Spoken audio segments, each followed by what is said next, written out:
Ayan ang napapala at mapapala ninyo. Sa kakarampot na pera di umano, eh,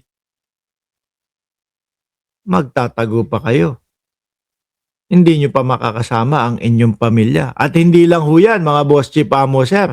Eto pa, ang dating senadora na ngayon ay congresswoman na si Leila de Lima. Kasama, no, si Father Villanueva o si Father Flavi magpa-file ng perjury laban doon sa 18 marites. Anak ng putik na yan.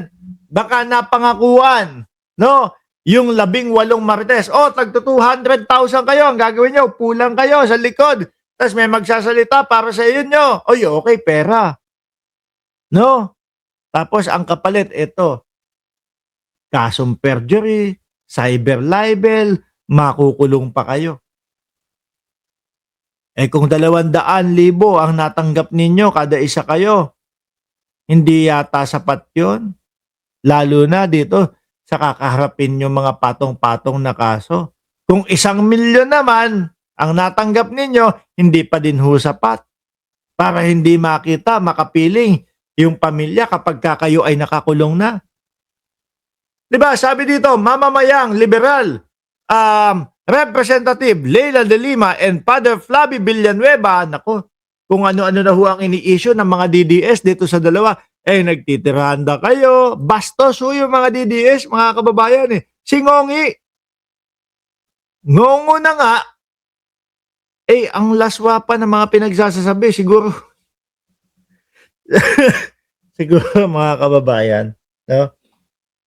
Siguro, kailangan kong gawin sa iyo to. Kasi, kapag ka ikaw ay nasa mundong ibabaw, puro katarantaduhan lang ang gagawin mo. Kaya siguro ganun, no? Kwento lang ho yan, mga bossing, no? Walang wenta yan. Okay, mamamayang liberal, Representative Leila de Lima at Father Flavi, no?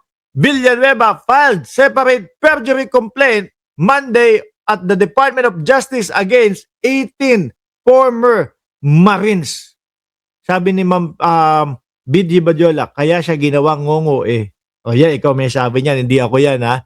De Lima alleged that the Duterte camp is behind the accusation calling the claims of corruption and bribery trumped up and unfair. Alam naman ho natin kung saan at kanino ang mga nanggagaling yung mga yan. Sabi ni Alonli TV, Attorney Dino De Leon, magaling yan. Lagi kong pinapanood yan.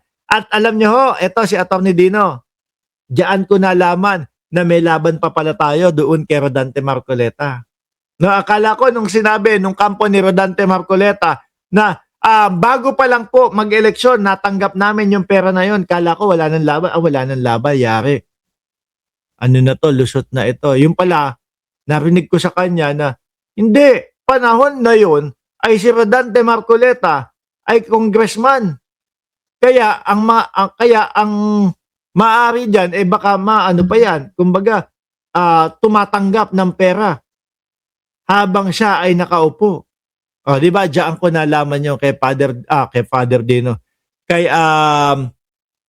Attorney Dino, mga kababayan, lagi niyong papanoorin yan, lagi kong pinapanood ho yan. Patong-patong na po yung mga kaso sa kanila, mga bossing chief amo, sir. Di ba? Yan kasi, mahilig sumama sa mga ganyan.